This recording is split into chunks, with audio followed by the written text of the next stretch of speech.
नमः शिवाय। आज मैं सिर्फ़ एक मैसेज जो कि मैंने किसी बुक में रीड किया है वो आपसे शेयर करना चाहती हूँ कि हमारा कॉन्शियस और सबकॉन्शियस माइंड किस तरह से वर्क करते हैं। इतना तो हम सभी जानते हैं कि हमारा जो माइंड है वो दो भागों में विभाजित होता है, एक चेतन और एक अवचेतन, जिसे हम इंग्लिश में कॉन्शियस और सबकॉन्शियस माइंड बोलते हैं। कॉन्शियस माइंड जो है वो हमारी डेली की जो भी एक्टिविटीज़ होती हैं, रीडिंग, राइटिंग, प्लेइंग, जो भी हम कर रहे हैं, क्या खाना है, क्या पीना है, सारा कुछ डिसाइड करता है। और सबकॉन्शियस माइंड जो है वो हमारा क्रिएटिव माइंड होता है, जो फंक्शंस जैसे कि हार्ट को ब्लड की पंपिंग कैसे करनी है, हमारा ब्रीदिंग कैसे लेनी है, या सांसें चल रही है हमें पता नहीं है लेकिन वो अपने आप एक साइकिल में चल रहा है।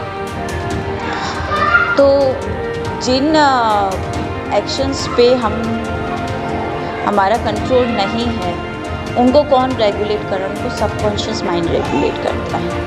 और कॉन्शियस माइंड जो है वो वॉलंटरी एक्शंस को, वॉलंटरी मतलब जो हम इच्छा से करते हैं, उन एक्शंस को रेगुलेट करता है।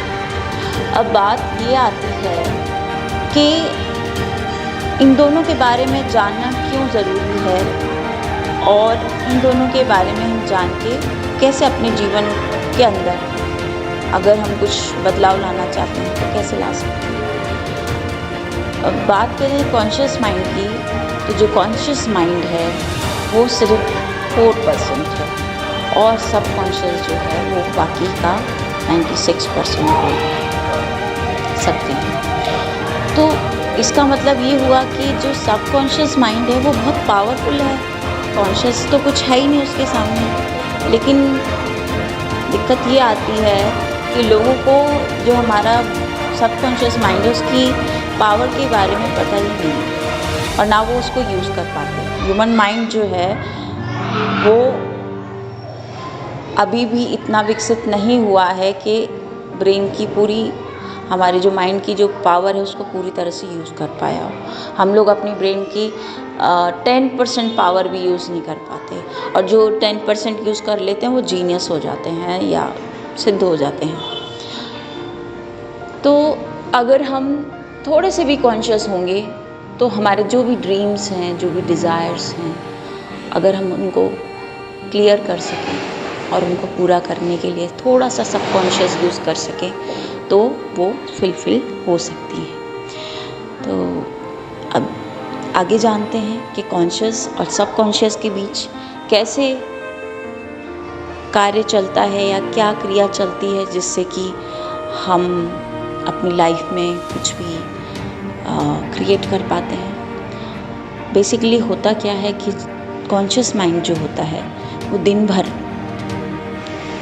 देखता है, सुनता है, करता है, सारी जितनी भी डेली एक्टिविटीज़ हैं वो सब कुछ करता है, दिन भर सोचता रहता है। रात में सोने से पहले क्या होता है कि कॉन्शियस माइंड जो है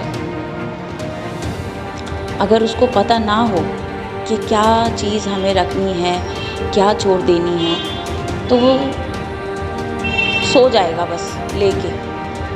अब सबकॉन्शियस क्या है,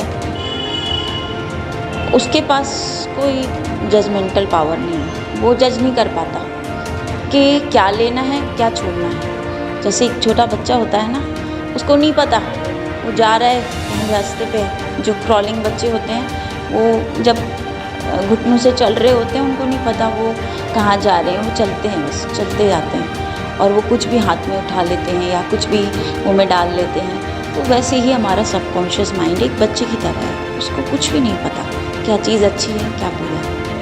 वो सिर्फ ले लेता है जो भी उसको दिया जाता है। तो अब अगर हम कॉन्शियसली उन विचारों से नहीं हटे जो कि हमारे लिए अच्छे नहीं थे, तो क्या होगा, सबकॉन्शियस जो है उनको सोक कर लेगा और वो जो है वो डीप मेमोरी में चले जाएंगे। अब यही जो थॉट्स हैं जो हमने दिन भर में गेन करे, यही थॉट्स जो हैं वो एक डीप मेमोरी में चले जाते हैं और जिनको हम धारणा, संस्कार या जो भी हम नाम देना चाहते हैं उसके रूप में हमारे भीतर मौजूद रहते हैं और उन्हीं के हिसाब से हमारा जो सबकॉन्शियस माइंड है उसकी एक कंडीशनिंग हो जाती है। कंडीशनिंग मतलब एक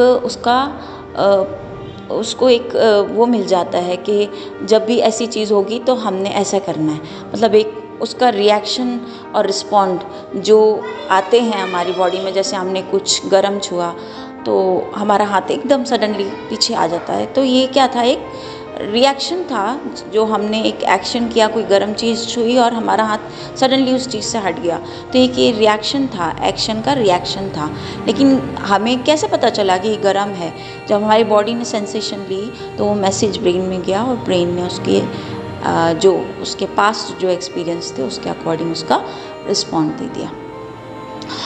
तो बस ऐसे ही होता है हमारी जो ब्रेन में, जो माइंड में ऐसी ही धारणाएं बनती जाती हैं, संस्कार बनते जाते हैं। वो खाली इस जन्म के नहीं, वो बहुत जन्मों जन्मों के संस्कार हमारे ब्रेन में हैं, जो कि हमारे ब्रेन का एक पार्ट जिसको हम बोलते हैं सेरिबेलम, उसमें पड़े होते हैं।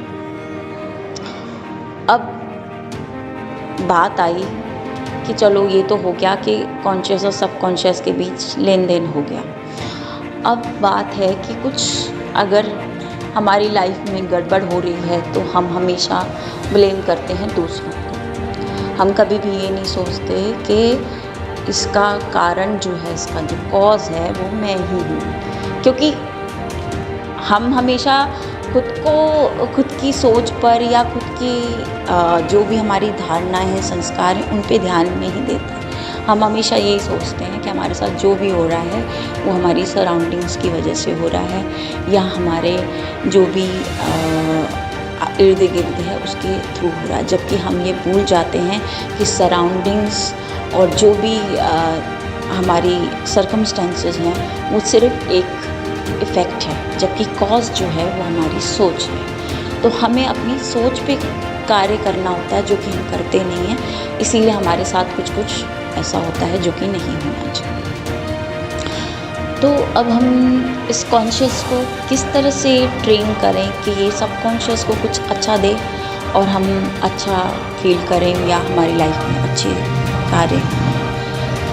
तो कॉन्शियस माइंड जो है उसको रात में सोने से पहले, क्योंकि कॉन्शियस माइंड जो है वो स्लीप मोड पे चला जाता है रात में, और उसके बाद जितना भी कार्य है शरीर का, कि सांसें भरनी है, ब्लड सर्कुलेशन चल रहा है बॉडी में, बॉडी को कैसे मतलब रखना है, ये सारा काम जो है वो सबकॉन्शियस डील करता है।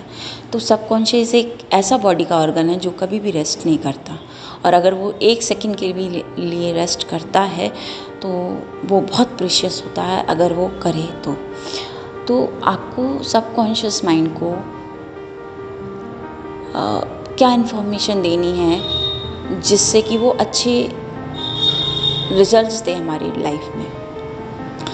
तो बिफोर गोइंग टू स्लीप मतलब क्या हुआ कि कॉन्शियस आपका सोने जा रहा है और सबकॉन्शियस जो है वो अब हैंड ओवर करेगा जो भी उसके दिन भर की एक्टिविटी है। तो आपको कॉन्शियसली सोना है। कॉन्शियसली सोने का मतलब ये हो गया कि आपको पहले चेक करना है, खुद को एनालाइज करना है कि आपको क्या चीज़ दिन भर में सही लगी, क्या गलत लगी, क्योंकि जजमेंट या जो भी सही गलत, पहली बात तो आप पता ही नहीं कर सकते, क्योंकि कई मामलों में हमें पता ही नहीं होता कि हमने क्या गलत किया, क्या हम सही हैं क्या गलत हैं, हमें खुद नहीं पता होता, क्योंकि हमें हमेशा हम ही सही लगते हैं, जबकि ऐसा होता नहीं है। हो सकता है उस पल पे, उस क्षण पे कोई और सही हो और हम उसको सही ना मान के खुद को सही मान रहे हों। और सही और गलत के लिए एक स्टोरी सुनाऊंगी। एक चिड़िया थी, दो पेड़ थे, वो सबसे पहले एक पेड़ के पास गई। उसने पूछा, क्या मैं तुम्हारे यहाँ रहने के लिए एक घर बना सकती हूँ? तो उस पेड़ ने मना कर दिया, नहीं, मैं परमिशन नहीं देता। तो ठीक है, चिड़िया ने बोला कोई बात नहीं, मैं दूसरे पेड़ से पूछ लेती हूँ। तो दूसरे पेड़ से उसने पूछा कि क्या मैं यहाँ रहने के लिए अपना घर बना सकती हूँ? तो दूसरे पेड़ ने बोल दिया हाँ ठीक है। तो चिड़िया खुशी खुशी उस घर में अपना घर बना के रहने लग गई। अब थोड़े दिनों बाद ही क्या हुआ कि बारिश आई, बहुत तेज़ बारिश आई, और जो पहला वाला पेड़ था वो टूट कर गिर पड़ा और उसके टुकड़े टुकड़े हो गए। तो चिड़िया ने बोला, देखा, तुमने मुझे घर बनाने के लिए जगह नहीं दी थी, आज तुम गिरे पड़े हो। तो पेड़ ने उसको रिप्लाई दिया, या रिप्लाई बोलो या रिस्पॉन्ड दिया, कि इसी वजह से तो मैंने तुमको घर बनाने की परमिशन नहीं दी थी, क्योंकि मेरी जड़ें कमज़ोर थी। मुझे पता था कि जैसे ही तेज़ बारिश आएगी मैं गिर पड़ूँगा, और मैं तुम्हें घर, क्या तुम्हारा भी नुकसान हो जाएगा, तुम्हारा भी सारा सब कुछ मिट जाएगा। तो एक नज़रिया था कि चिड़िया को उस समय वो पेड़ गलत लगा, लेकिन आई एम श्योर कि जब चिड़िया ने ये जवाब सुना होगा तो उसे लगा होगा कि पेड़ की कितनी लंबी सोच थी, कितनी दूरदृष्टि थी उसके पास। तो यही हमारे साथ होता है कि हम जो भी करते हैं उस समय हम ये नहीं जान सकते कि उस चीज़ को जो भी हमारे साथ हो रही है वो सही है या गलत है, लेकिन इंसान वही है जो हर घटना, हर चीज़ का पॉजिटिव, या कहते हैं कि उज्जवल पक्ष देखे। तो आपको दिन भर में जो भी हुआ उस चीज़ को वॉच करना है, एनालाइज़ करना है। अगर हो सके तो अगर जो भी कुछ ऐसा लगता है कि नहीं ये चीज़ नहीं, या ऐसा इस तरीके से होनी चाहिए थी, उसके लिए खुद को फॉरगिव कर दें और उस व्यक्ति को या उस घटना के लिए भी क्षमा मांग लें।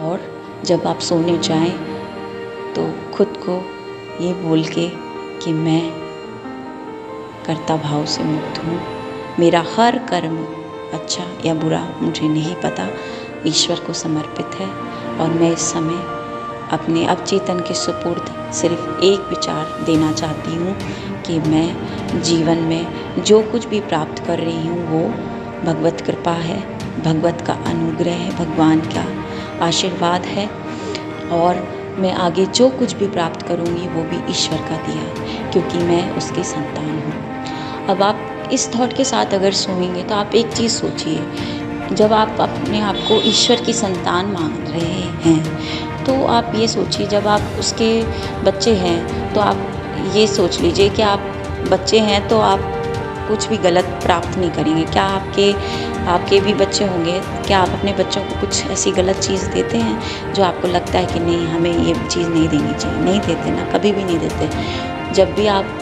देखेंगे अपने आप को, आप अपने बच्चों को प्रेम ही देते हैं, आप अपने बच्चों को बेस्ट से बेस्ट चीज़ देना चाहते हैं।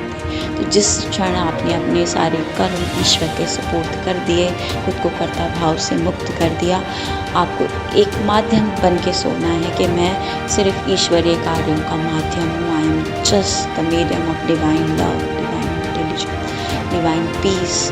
ये ऐसे अफर्मेशन खुद को दे के सोना है, और अवचेतन को ये बोलना है कि प्लीज़ हेल्प मी। अगर आपका कोई टारगेट है, या आप कुछ बनना चाहते हैं, नौकरी चाहते हैं, घर में पैसा चाहते हैं, रिलेशनशिप को मेंटेन करना चाहते हैं, जो भी करना चाहते हैं, उसको एक अच्छा सा विजुअलाइज करके आप उसके सपोर्ट करके एक अच्छा सा चित्र उसको दे दीजिए, क्योंकि हमारा जो अवचेतन है वो चित्रात्मक शैली को समझता है, और जितने भी आप अच्छे उसको फ़ोटोज़, चित्र देंगे वो उसी के हिसाब से रात में माइंड सेट कर लेगा और उसी पे वर्किंग करता रहेगा, और इस तरह आप अपनी लाइफ को बेटरमेंट की ओर ले जा सकते हैं। Thank you so much. Please like, share and subscribe.